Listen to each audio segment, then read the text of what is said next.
आप सभी को नमस्कार। इस वीडियो कार्यक्रम में आप सभी का स्वागत करता हूं। आज हम जिस विषय पर चर्चा करने वाले हैं वह विषय है प्रतिदर्शन के प्रकार, यानी कि टाइप्स ऑफ सैंपलिंग। पिछले चर्चा सत्र में हम लोगों ने ये चर्चा की थी कि प्रतिदर्शन क्या होता है तथा प्रतिदर्शन आकार तथा प्रतिदर्शन त्रुटियां क्या होती हैं। इस संबंध में जानने के पश्चात अब यह जानना आवश्यक है कि प्रतिदर्शन कितने प्रकार का होता है और हम किस प्रकार से, किन विधियों के माध्यम से हम प्रतिदर्श का चयन करते हैं। तो यदि हम बात करें प्रतिदर्शन के प्रकार की या टाइप्स ऑफ सैंपलिंग की, तो हम देखते हैं कि दो प्रकार का प्रतिदर्शन होता है। टाइप्स ऑफ सैंपलिंग दो प्रकार की होती है, जिसमें पहला प्रकार है संभाविता प्रतिदर्शन और दूसरा प्रकार है असंभाविता प्रतिदर्शन। इन दोनों प्रकारों के अंतर्गत विभिन्न प्रकार की विधियां हैं जिनके माध्यम से हम प्रतिदर्श का चयन करते हैं। जो हम बात करते हैं संभाविता प्रतिदर्शन की, तो संभाविता प्रतिदर्शन क्या है और किसके अंतर्गत कौन कौन सी विधियां हैं, ये हम अब चर्चा करते हैं। संभाविता प्रतिदर्शन इस प्रकार का प्रतिदर्शन है जहां एक व्यक्ति की जो जीव संख्या का सदस्य है उसकी प्रतिदर्श के रूप में चयन होने की संभावना पता होती है, इसीलिए उसको संभाविता प्रतिदर्श के नाम से जाना जाता है।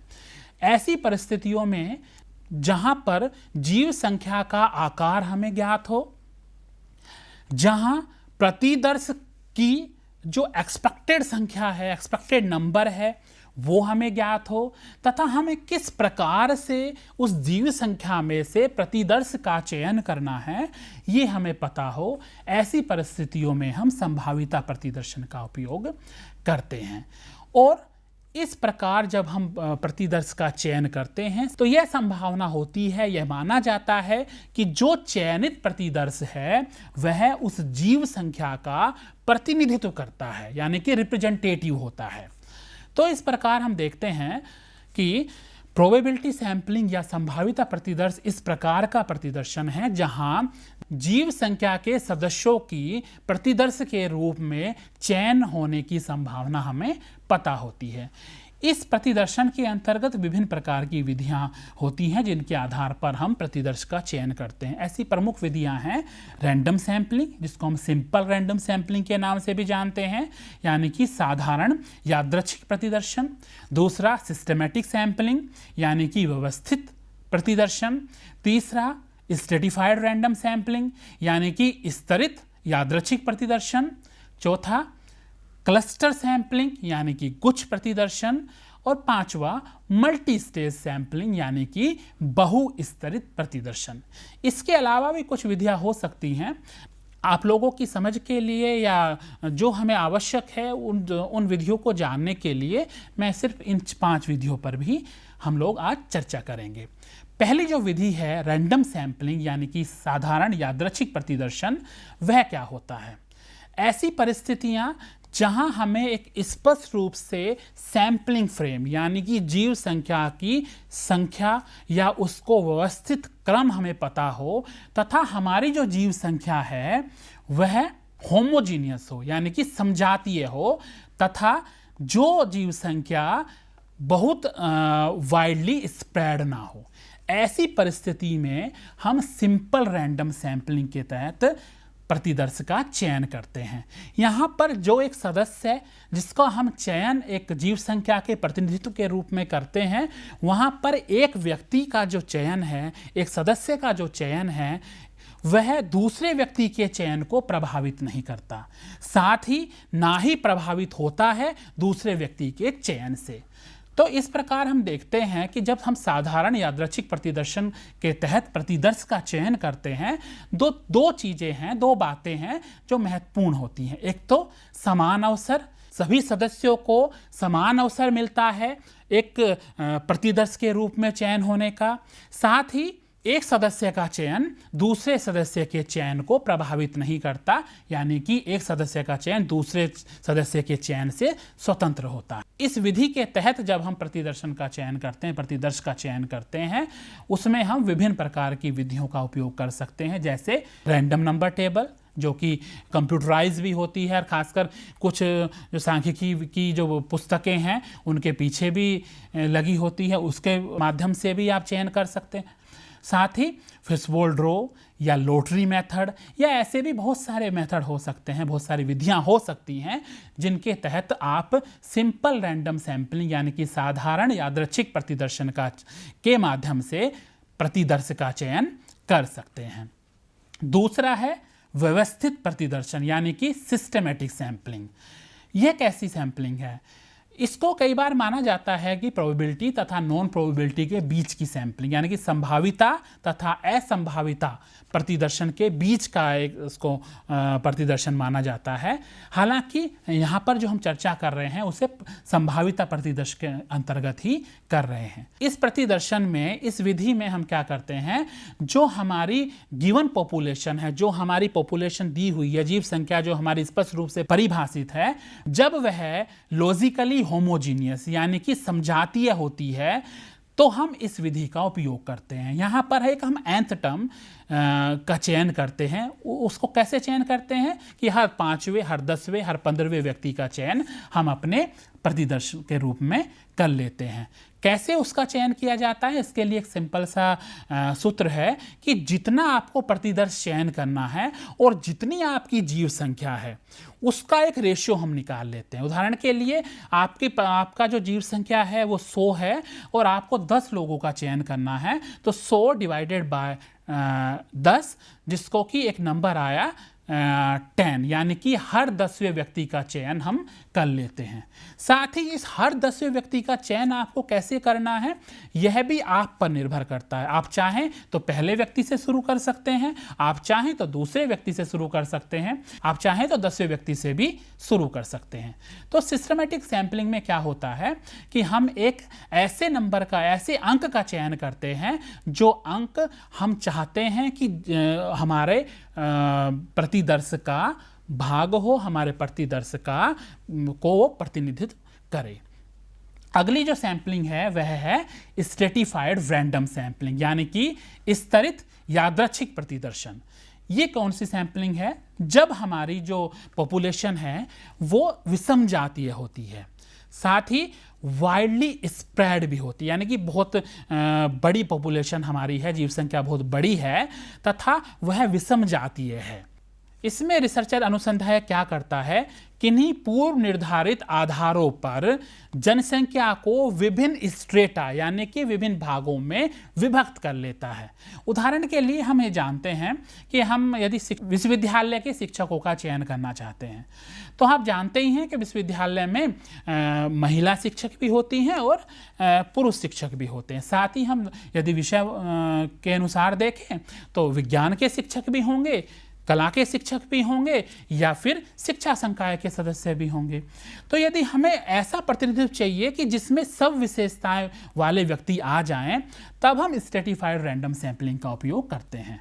यहाँ पर जो स्ट्रेटा हम बनाते हैं उन्हें किन्हीं पूर्व निर्धारित विशेषताओं के आधार पर बनाते हैं और उसमें से फिर हम रैंडमली व्यक्तियों का चयन सैंपल के रूप में या प्रतिदर्श के रूप में कर लेते हैं। इसमें भी दो प्रकार से चयन किया जाता है, एक तो होता है समानुपाती और दूसरा होता है असमानुपाती। समानुपाती में क्या होता है कि जो जीव संख्या है उसके समानुपात में, उसके अनुपात में ही हम प्रतिदर्श में व्यक्तियों का चयन करते हैं। उदाहरण के लिए एक विश्वविद्यालय में 100 शिक्षक हैं, 50 मेल हैं और 50 फीमेल हैं। यदि हमें सिर्फ 10 शिक्षकों का ही प्रतिदर्श चाहिए तो हमारी ये कोशिश होगी, हमारा यह प्रयास होगा कि हम 5 महिला शिक्षकों को और 5 पुरुष शिक्षकों का चयन करें।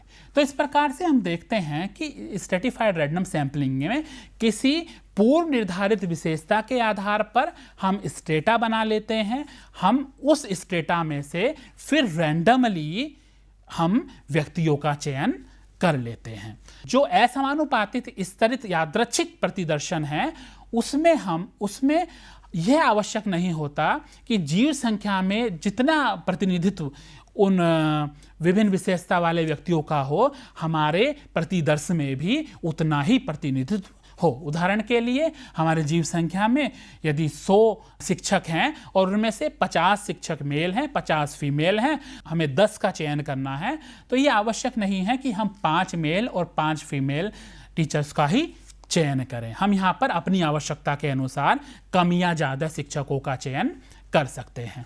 तो इस प्रकार से हम देखते हैं कि स्ट्रेटिफाइड रैंडम सैंपलिंग में हम स्टेटा के आधार पर, किन्हीं विशेषताओं के आधार पर, उन विशेषताओं के हर व्यक्तियों को प्रतिनिधित्व देने के लिए इस प्रकार की प्रतिदर्शन प्रविधि का उपयोग करते हैं। अगली जो प्रविधि है वह है क्लस्टर सैंपलिंग यानी कि गुच्छ प्रतिदर्श। इस सैंपलिंग को यह माना जाता है कि this is the successive random sampling of sets, subsets और यूनिट्स, यानी कि ऐसी सैंपलिंग है ये जिसमें हम, जब हमारी जो पॉपुलेशन है बहुत ही वाइडली डिस्ट्रीब्यूटेड होती है, जिसमें बहुत सारे व्यक्ति होते हैं, साथ ही हमें यह करना होता है हम उन व्यक्तियों में से उस जनसंख्या के प्रतिनिधित्व करने वाले कुछ व्यक्तियों का चयन करने वाले होते हैं। उदाहरण के लिए मान लें कि भारत है, भारत एक बहुत बड़ा देश है जहां हम मान सकते हैं कि 30 राज्य हैं और 30 राज्यों में 500 डिस्ट्रिक्ट्स हैं। और यदि आपको कोई सर्वे करना है तो आप क्या करेंगे, आप कुछ लोगों का चयन करना चाहते हैं अपने उस सर्वे अनुसंधान के लिए, तो क्या करें कि एक भारत में से कुछ राज्यों का चयन कर लें क्लस्टर के रूप में। उदाहरण के लिए हमने मध्य प्रदेश, महाराष्ट्र, केरला और तमिलनाडु का चयन कर लिया। उस राज्य में से कुछ जिलों का चयन कर लें, हर राज्य में हो सकता है 2-3 जिलों का चयन हमने कर लिया। फिर हर जिले में से किन्हीं गाँवों का चयन कर लें, उन गाँवों में से फिर हम रैंडमली कुछ व्यक्तियों का चयन कर लें, जिन व्यक्तियों से प्रश्न करके, साक्षात्कार करके हम अपने सर्वे को पूर्ण कर सकते हैं। तो कुछ प्रतिदर्श में क्या होता है, जब हमारी जनसंख्या बहुत वाइडली डिस्ट्रीब्यूटेड होती है और वेल डिफाइंड क्लस्टर्स में हम उनको डिस्ट्रीब्यूट करके रखते हैं और इस प्रकार से हम यहाँ पर प्रतिदर्श का चयन करते हैं। इसी के साथ साथ जब हम बात करते हैं मल्टी स्टेज सैंपलिंग की, यानी कि बहुस्तरित प्रतिदर्शन की, तो जो ये बहुस्तरित प्रतिदर्शन है यह भी काफ़ी हद तक क्लस्टर सैंपलिंग के जैसा ही होता है। लेकिन यहाँ पर क्या होता है, यहाँ पर जिस प्रकार से हम क्लस्टर सैंपलिंग में पहले क्लस्टर का चयन करते हैं, फिर रैंडमली उसमें से कुछ व्यक्तियों का चयन करते हैं, यहाँ इस प्रकार में हम क्या करते हैं कि यहाँ भी हम अलग अलग स्तर पर जाकर 2 से अधिक स्तरों पर जाकर व्यक्तियों का चयन करते हैं। जैसे हमने कुछ क्लस्टर का सिलेक्ट कर लिया, अब हमने कुछ उस क्लस्टर में से हमने किन्हीं पूर्व निर्धारित विशेषताओं के आधार पर व्यक्तियों का समूह बना लिया, यानी कि स्टेटा बना लिए, यानी कि यहाँ पर स्ट्रेटिफाइड रैंडम सैंपलिंग यूज कर ली, और फिर अंततः हमने उस स्टेटा में से कुछ व्यक्तियों का चयन कर लिया जिन व्यक्तियों पर हम अपना अनुसंधान कार्य करना चाहते हैं। तो इस प्रकार से मल्टी स्टेज सैंपलिंग में 2 से अधिक स्तरों पर जाकर हम प्रतिदर्श का चयन करते हैं। साथ ही हम यह देखते हैं, यह कहा भी जाता है कि जब हम क्लस्टर सैंपलिंग यूज़ कर रहे हो और हमारे पास ऑप्शन हो कि हम मल्टी स्टेज सैंपलिंग भी यूज़ कर सकते हैं, तो ज़्यादा एफिशिएंसी रहती है कि हम मल्टी स्टेज सैंपलिंग का उपयोग करें। तो इस प्रकार से हमने देखा कि जो संभाविता प्रतिदर्श है वहाँ पर एक जनसंख्या में से किसी सदस्य के चयन होने की संभावना हमें ज्ञात होती है। हमें पता होता है कि हम कितने व्यक्तियों का चयन करेंगे और वो चयन किस प्रकार से हो सकता है। हमारे पास जब सैंपलिंग फ्रेम अवेलेबल होता है, साथ ही हमारा जो एक जीव संख्या की जो एक संख्या है वह स्पष्ट रूप से परिभाषित होती है, तब हम प्रोबेबिलिटी सैंपलिंग का उपयोग अपने न्यायादर्श के चयन के लिए करते हैं। दूसरे प्रकार की जो विधियां हैं वह है नॉन प्रोबेबिलिटी सैंपलिंग, यानी कि असंभाविता प्रतिदर्शन। असंभाविता प्रतिदर्शन इस प्रकार का प्रतिदर्शन है जहां पर किसी एक सदस्य के न्यायादर्श या प्रतिदर्श के रूप में चयन किए जाने की संभावनाएं ज्ञात नहीं होती। साथ ही जब हमारी पॉपुलेशन स्पष्ट रूप से परिभाषित नहीं होती, या हम कहें कि हमारे पास एक स्पष्ट रूप से टारगेट पॉपुलेशन नहीं होती है, या हम यह भी कह सकते हैं कि हमारे पास एक सैंपलिंग फ्रेम अवेलेबल नहीं है, तब हम असंभाविता प्रतिदर्शन का उपयोग अपने न्यायदर्श के चयन के लिए, प्रतिदर्श के चयन के लिए करते हैं। इसके अंतर्गत भी कुछ प्रमुख विधियां हैं जिनकी हम अभी चर्चा करेंगे। 4 प्रमुख विधियों की हम चर्चा करते हैं। उनमें से है एक पर्पजिव सैंपलिंग, जिसको हम उद्देश्यपूर्ण प्रतिदर्शन कहते हैं, कन्वीनियंस सैंपलिंग, जिसको हम सुविधापूर्ण प्रतिदर्शन कहते हैं, तीसरा कोटा सैंपलिंग, जिसको हम कोटा प्रतिदर्शन कहते हैं, और चौथा स्नोबॉल सैंपलिंग, यानी कि जिसको हम हिमकंदुक प्रतिदर्शन का नाम देते हैं। असंभाविता प्रतिदर्शन के अंतर्गत जो पहला प्रकार है वह है उद्देश्यपूर्ण प्रतिदर्शन का। क्या होती है उद्देश्यपूर्ण प्रतिदर्शन? अधिकतर अनुसंधानों में हम क्या करते हैं, हम ऐसे व्यक्तियों का चयन करते हैं जो हमारे अनुसंधान के उद्देश्यों के अनुरूप हमें चयन करने के लिए उपलब्ध होते हैं। यानी कि ऐसे व्यक्तियों का चयन करना जो उन विशेषताओं को प्रदर्शित करते हैं जिन विशेषताओं को हम अध्ययन करना चाहते हैं। जब ऐसे व्यक्तियों का चयन करना हो, जब उन विशेषताओं को वो रखते हैं जिन विशेषताओं का हम अध्ययन करना चाहते हैं, उस स्थिति में हम उद्देश्यपूर्ण प्रतिदर्शन का उपयोग करते हैं। उदाहरण के लिए, यदि आपको ऐसे व्यक्तियों का चयन करना है जो कि लर्निंग डिसेबल हैं, आप अपना रिसर्च, अपना अनुसंधान ऐसे व्यक्तियों पर करना चाहते हैं जिनमें अधिगम अक्षमताएं हैं, तो आप क्या करेंगे? आप ऐसे व्यक्तियों का ढूंढेंगे जो लर्निंग डिसेबल होंगे, यानी कि जिनमें अधिगम अक्षमताएं होंगी। तो यहाँ पर आपका उद्देश्य क्या है? आपका उद्देश्य है अधिगम अक्षमताओं वाले व्यक्तियों का चयन करना, तो आप ऐसे व्यक्तियों को ढूंढ के उनका चयन कर लेते हैं। पर्पजिव सैंपलिंग का उपयोग हम गुणात्मक अनुसंधानों में अधिकतर करते हैं।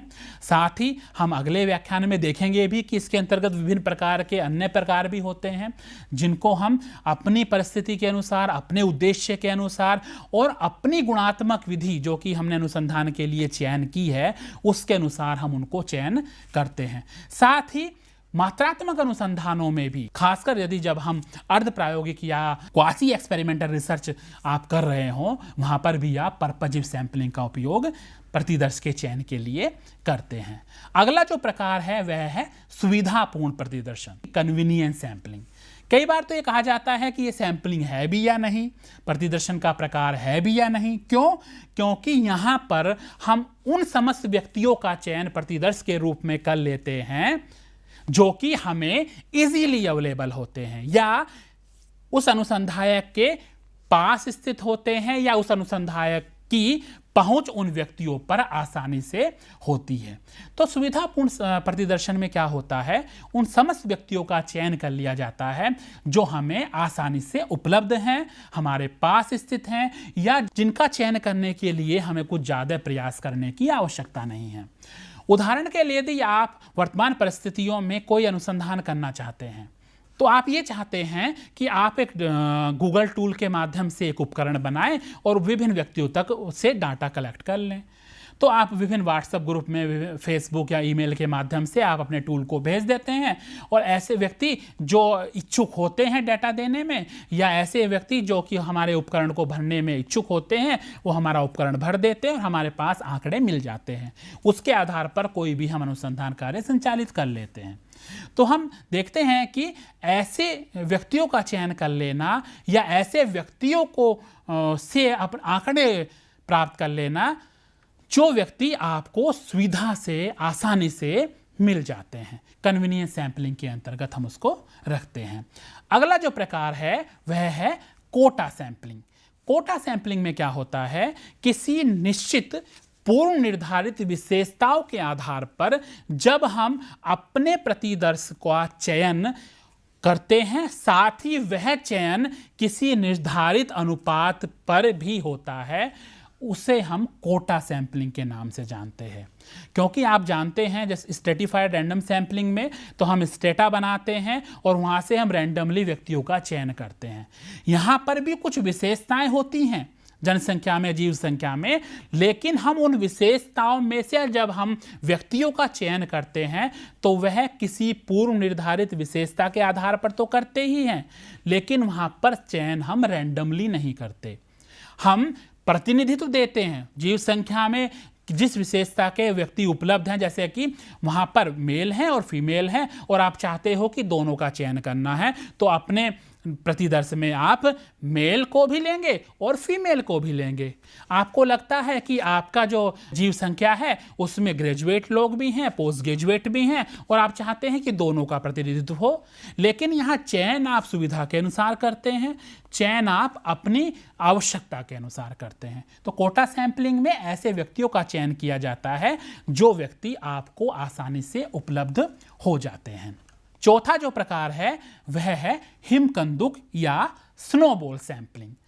यह इस प्रकार का प्रतिदर्शन है जहां हम इनफॉर्मल सोशल रिलेशन का अध्ययन यदि आप कर रहे हैं, यानी कि अनौपचारिक सामाजिक संबंधों का जब आप अध्ययन कर रहे होते हैं, तब आप इस प्रकार के प्रतिदर्शन का उपयोग प्रतिदर्श चयन के लिए करते हैं, जहां आपको ये पता नहीं होता कि हमारे जो भावी प्रतिदर्श है वो कहाँ स्थित है ना। साथ ही आपको सिर्फ कुछ व्यक्तियों का पता होता है कि ये व्यक्ति हमारे लिए उपयोगी हो सकते हैं हमें प्रतिदर्श के चयन करने के लिए। उदाहरण के लिए यदि आप स्ट्रीट चिल्ड्रन पर कोई काम करना चाहते हैं तो आपको पूरे शहर में कितने स्ट्रीट चाइल्ड हैं, कितने बच्चे ऐसे हैं जो कि स्ट्रीट पर रहते हैं, आपको नहीं मालूम। तो आप क्या करते हैं, आप एक दो बच्चे का चयन कर लेते हैं, उनसे बात करके उन बच्चों के बारे में पता लगा लेते हैं जो कि उन्हीं की तरह स्ट्रीट चाइल्ड हैं। साथ ही आप किसी अन्य प्रकार का यदि अनुसंधान करना चाहते हैं, उदाहरण के लिए आप ये जानना चाहते हैं कि ये अमुक इस शहर में जो हमारे ENT स्पेशलिस्ट डॉक्टर्स हैं उन पर हमें कार्य करना है, तो यदि आपके आसपास उपलब्ध कोई ENT डॉक्टर होगा उससे आप जाके बात करें तो वो आसानी से वह बता देगा कि हमारे शहर में कौन कौन से ENT स्पेशलिस्ट डॉक्टर्स हैं जिनसे हमें आंकड़े मिल सकते हैं। तो इस प्रकार हम देखते हैं कि जब हम अनौपचारिक सामाजिक संबंधों का अध्ययन करना चाहते हैं, ऐसे व्यक्तियों का चयन करना चाहते हैं जो हमें स्पष्ट रूप से पता नहीं होते, लेकिन यदि हमें एक दो व्यक्ति भी ऐसा पता हो तो क्योंकि ऐसे व्यक्ति आपस में एक दूसरे को सभी लोग जानते हैं तो उनसे हमें दूसरे व्यक्तियों के बारे में पता चल जाता है। तो इस प्रकार से स्नोबॉल सैंपलिंग में इस प्रकार सदस्यों का चयन प्रतिदर्श के रूप में किया जाता है जहां हमें पहले से पता नहीं होता कि हमारा प्रतिदर्श कौन है, सिर्फ हमें कुछ व्यक्तियों का ही अंदाजा होता है कि ये व्यक्ति हमारे लिए महत्वपूर्ण हो सकते हैं भावी प्रतिदर्शन के चयन करने में। तो इस प्रकार से आज हमने यह जानने का प्रयास किया कि किस प्रकार से हम प्रतिदर्श का चयन करते हैं, कौन कौन सी विधियां होती हैं प्रतिदर्श के चयन करने की। अगले व्याख्यान में हम ये जानने का प्रयास करेंगे कि गुणात्मक अनुसंधान में किस प्रकार से प्रतिदर्श का चयन किया जाता है। आज के लिए इतना ही। आप सभी को पुनः एक बार नमस्कार, धन्यवाद।